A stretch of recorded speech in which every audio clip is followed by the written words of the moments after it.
75 foot বা 25 গজ দূর থেকে এনজো ফার্নান্ডেজের জাদুকরী এক ফ্রিকিক গোল সুপার কাপ নিশ্চিত করলো চেলসি। আর এই আর্জেন্টাইন উদযাপন করলেন মেসির ঐতিহাসিক জার্সি খোলার সেই সেলিব্রেশন। ম্যাচ শেষে নিজের সামাজিক যোগাযোগ মাধ্যমে লিখলেন, গটের কাছ থেকে শিখেছি।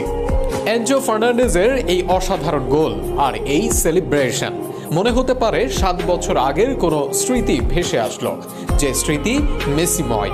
তারিখটা 23 এপ্রিল 2017। বার্সেলোনা বনাম রিয়াল মাদ্রিদের গুরুত্বপূর্ণ এল ক্লাসিকো চলছিল মাদ্রিদের মাঠেই। খেলার শেষ মিনিটের আগ পর্যন্ত খেলা ছিল 2-2 গোলের সমতায়, কিন্তু শেষ মিনিটেই মেসি করলেন জাদুকরী এক গোল।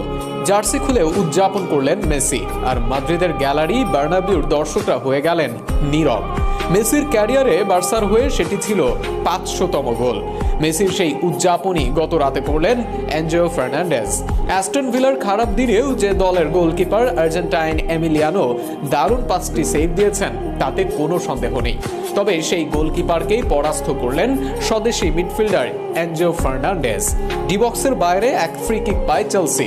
এফএ কাপের দুর্দান্ত বাঁচা পড়ার ম্যাচে আর্জেন্টাইন মিডফিল্ডার সেই 25 গজ থেকেই দারুণ এক শটে করলেন গোল।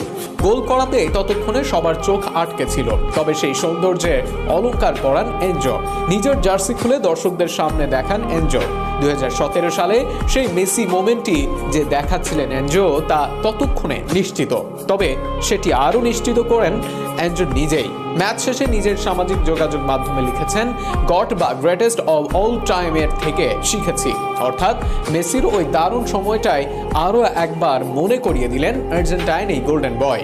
এই ম্যাচে অবশ্য আধিপত্য দেখিয়েছে চেলসি। ম্যাচের প্রথম 21 মিনিটে চেলসি 2-0 গোলে এগিয়ে যায়। পশ্চিম লন্ডনের দলের হয়ে 11 মিনিটে গোয়ালেহার ও 21 মিনিটে নিকোলাস জ্যাকসন গোল করেন। তবে ম্যাচের সেরা গোলটি আসে দ্বিতীয়ার্ধের শুরুর দিকে। 54 মিনিটে 25 গজ দূর থেকে চোখ ধাঁধানো ফ্রি কিকে একদম বাঁ দিকের কর্নারে বল জড়িয়ে দেন এনজো। গত 26 জানুয়ারি এফএ কাপে চতুর্থ রাউন্ডে চেলসি ভিলা ম্যাচটি গোলশূন্য ড্র হয়েছিল। এরপর গতকাল রাতে রিপ্লে ম্যাচে ভিলার মাঠে 3-1 গোলের জয় পঞ্চম রাউন্ডে উঠেছে চেলসি। এ জয় কাঁধের ওপর চেপে বসা চাপটাও কমালেন দলটির আর্জেন্টাইন কোচ মরিসিও পচেত্তিনো। ভিলার মুখোমুখি হওয়ার আগে সব প্রতিযোগিতা মিলিয়ে সর্বশেষ 3 ম্যাচে জয় বঞ্চিত ছিল চেলসি। এর মধ্যে প্রিমিয়ার লিগের সর্বশেষ 2 ম্যাচে হার। পচেত্তিনোর চাকরি নিয়ে টানাটানির ফিসফাঁসও শুরু হয়েছিল।